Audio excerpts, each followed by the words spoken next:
Baixou o espírito de limpeza no Arthur. Cuidado com a cabecinha aí, filho. Tá limpando. Tá limpando o chão.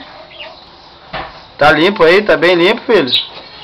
Tá bem limpo já? Ah, então tá bom. Esse baixou a avó Eva no Arthur, ó. Hã? Deixa eu ver. Vamos ver se tá limpo ali o canto, filho. Tá. Tá? Cuidado aí embaixo. Cuidado. Cuidado da cabecinha. Limpou, ó, viu? O pai falou. Deu, tá bom. Limpou?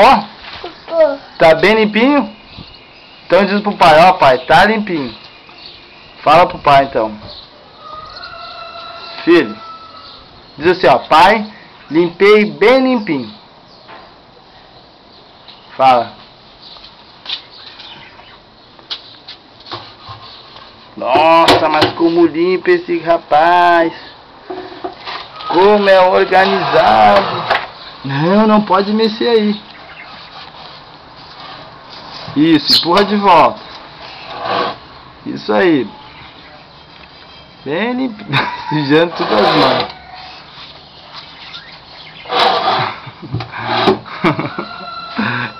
Tá sujando todas as mãos. E ele limpa tudo. Tudo que ele vê, ele limpa. Né? Vai ter que limpar essas mãos. Deixa eu ver que cor tá as tuas mãos. Deixa eu ver se tá suja. Tá suja? Mostra aqui então, pai. Nossa, tá suja. Depois vamos passear, filho? Vai querer passear com o pai? Hã? Passear com o pai e com a mãe? Vamos? E filho? Diz pro pai. Gosta de McDonald's? Gosta de McDonald's? Então vamos no McDonald's depois? Ah, então tá. De qual que tu gosta?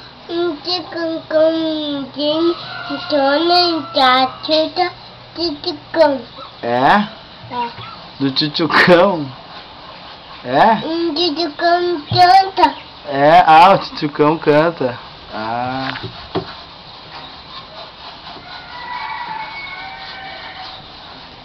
Limpeta. Tá limpo então. Tá limpinho? Tá. Ah, então tá ótimo. Qual música que tu gosta da Xuxa? Do tchutchucão? É? Canta a música então do tchutchucão pra nós ver. Vamos dançar com o tchutchucão. Esta cadeira com o tchutchucão. É assim? É. Ah, remexendo com o tchutchucão. É? É. Preciso de um tradutor pra mim aqui, porque eu não tô conseguindo entender o que tá passando. Eu vou tirar o lobo mal, não tem lobo mal. Lobo mau?